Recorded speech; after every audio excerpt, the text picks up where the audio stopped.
Did you guys hear Gina Carano claimed, I might be true, lost 100 pounds for that fight? Yeah. When I heard that she lost 100 pounds, I was like, yes, every insult I threw at that fat bitch was right. That right. Whale, because like land-based manatee was out there trying to act like she could be an actress. Show the picture of her. Show the picture of her now. She's done more acting than she has done fighting in her life. She's a better actress than she's a fighter. But what she's Woody approved was now. I saw a so picture. We're in complete agreement that she was too heavy in the second season of The Mandalorian to play the badass starfighter she was. She had like a cummerbund on, but she wasn't 240 pounds there. What happened was after she got canceled by Disney and fired and everything, she ballooned up because I saw her on a podcast and it's like, oh, that's that's 225 or something. Oh my God. Yeah. I saw her looking way worse than that. Like maybe it was just the angle, but there she is at like 220 pounds or so. And then I saw the recent picture, and that picture on the right is not a woman who's about to win a fight. Yeah, I mean, that's what they look. I'm guessing fake boobs because she's all boob. Really? No, she's always been all boob. She's like, you go back to early stuff. There's that famous picture of her with like a 6-pack, and instead of like athletic gear, she's just wearing panties and a bra at the weigh-in, and it's like that's what she looks like. She's got hooters. Well, they're not necessarily new fake boobs. They could be extant from then. I don't know if they don't look fake. Can't tell. Poor thing puts all her body fat into her boobs first. Right? A lot of girls do. That's a true queen. You thank the Lord for that. Yeah, she's fucker cuts down to 7% body fat and she still has giant boobs. Hell yeah. Nice. Ronda whooped her ass, of course. The timing of that card was perfect. We were going back and forth between that and a movie, and I kept hitting it just right. I'd hit the Netflix button, press play, and it would be like, Ngannou! And I'm like, fucking nailed it again. like I never missed anything, and I saw everything, and I was not impressed. It was. I guess the Nate Diaz fight was fine, but before it, I was like, he's gonna bleed so much, it's gonna be ridiculous. This is.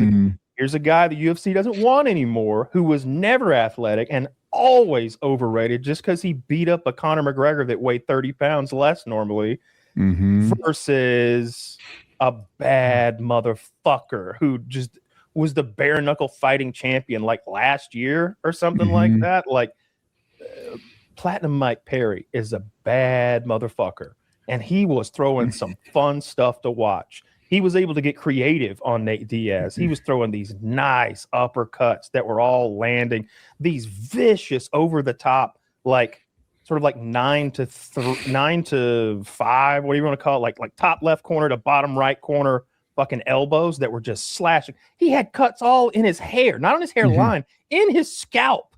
He scalped Nate Diaz. That against blood. No, that's legal. No. Yeah, No, there was a fighter from Boston who specialized in it. Kenny something, I forget his name.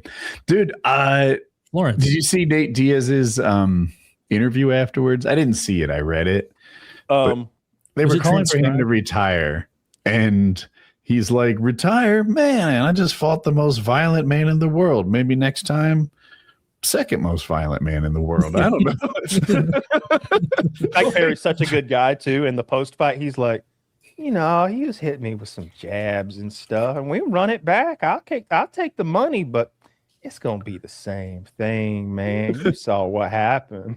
It's like, I'm not trying to rub it in, but I could have murdered that man. Clearly, he was dying of blood loss out there by the end of the second. It looked like he allowed him to make it to the third round. Obviously, he quit on the stool.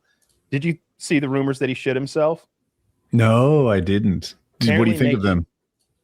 It's hard to tell. I was watching MMA Guru's live coverage, and he's like, "Is that poop? Is that poop on the chair?" And it was like, he's bleeding so much, I can't tell, but it might be poop on the chair. I can't tell. And the internet was saying that Nate lost by like well, failed sphincter or something like that. For fight fans, fighters used to take diuretics to help them make weight, and the UFC banned it. But this isn't the UFC, so maybe. I don't know if those will make you shit. I know they make you pee. I took like an over-the-counter. It's like some sort of seed or some sort of tea or something I was drinking, a diuretic. It didn't give me diarrhea, like a laxative, maybe. Dandelion. Oh, you're taking laxative. That's crazy. Dandelion. Right? Yeah, dandelion tea. I was drinking so much dandelion tea. Yeah, it was just like wringing me out.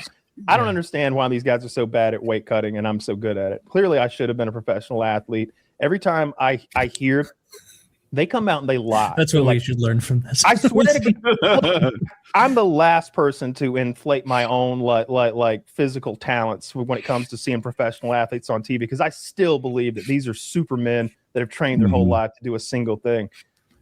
And yet, Khamzat's weight cut apparently was only 13 pounds the week of. Dude, wow. I cut that in a day, and I didn't feel like shit.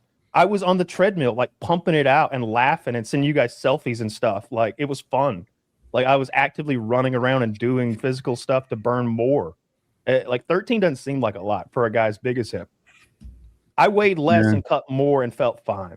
I don't understand how he supposedly like diminished to the point of just not being able to cut it. It doesn't. I don't know. Share your opinion, Joe Lozon. He would like, partner, like get engaged with other professional fighters. He was talking to me about it, and he's like, I'm shocked that they don't know how to weight cut properly. Like, these guys are taking in salt like shortly before their weight cut. That was a thing that blew his mind. He's like, a lot of them are working really hard during the weight cut when the meta has shifted to like saunas and bathtubs and stuff like that. They coat themselves with Aveeno. I don't know this product, but I guess it opens your pores and makes you sweat. I probably mispronounced it. Okay. And other people just don't seem to know that like you're busting your ass on a treadmill or an Airdyne, the bicycle that you pump with your hands, trying to sweat everything out in a like sweatsuit made of rubber. Meanwhile, Joe's in a bathtub with a cream on him, just sweating just as much. I was going back and forth between those two methods. They know. I would get on the elliptical, full sweats, maybe double sweats, hood up and everything, and I turned my house temperature way up, like 80 maybe, like in the summer. It was May or June or something, and like that's summer in Atlanta. Yeah, it really is. And then just like lightly on the elliptical until I felt a little, getting a little lightheaded here. I'm pushing it too hard. And then strip everything off, cool off a little, and then right into a hot bath until that felt a little weird. And then into the cool air to just let my core temperature come down and not die, and then repeat. And did that all day.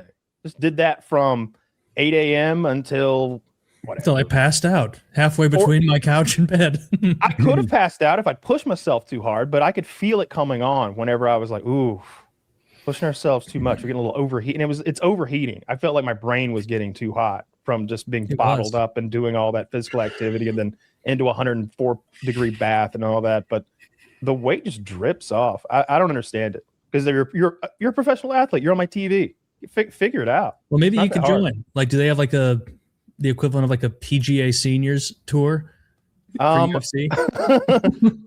The people I'll be fighting are people. Terrible idea. Let's watch the old guys hit each other's brains. Are terrifying human beings. They just can't beat up the 25-year-olds. How much time do you need before you fight? I don't know, like Tank Abbott. How old is he? 60. I'll be honest. Tank is really old. Oh, maybe I'm wrong. Then, I wouldn't be afraid to fight Tank Abbott the same way I would be afraid to fight like Chuck Liddell. Oh, I'd fight Chuck Liddell. I'd fight Chuck Liddell. Yeah. Oh, absolutely. Not me. I fear that he'd be very durable.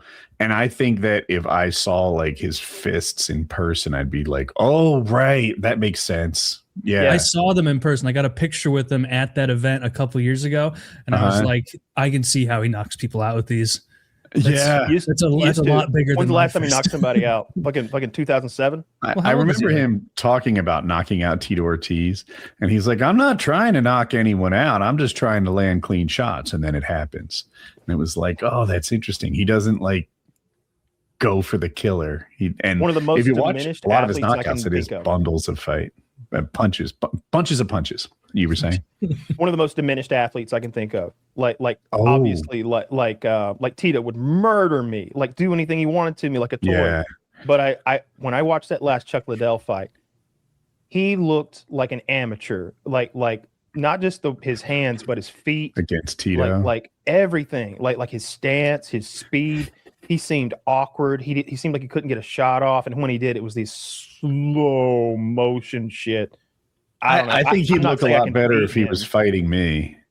And he'd definitely look a lot better. Me and him would have a real close fight. I would fuck Chuck Liddell up at like the SATs.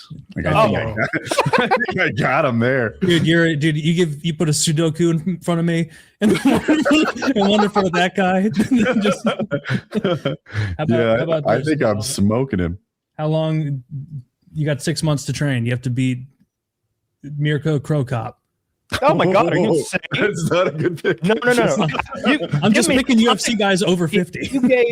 If you gave me a time machine, or if you gave me a machine that took me to like a bubble of time where I was allowed to train for 100 years and improve over the next 100 years, and then I came out of that bubble of dilated time space right back here, Mirko's the same him from today, but I just spent 100 years. He would kick me in the fucking head and give me brain damage. That's what would happen. That would number one. Number two, pizza pie in my eye. Oh my! Just like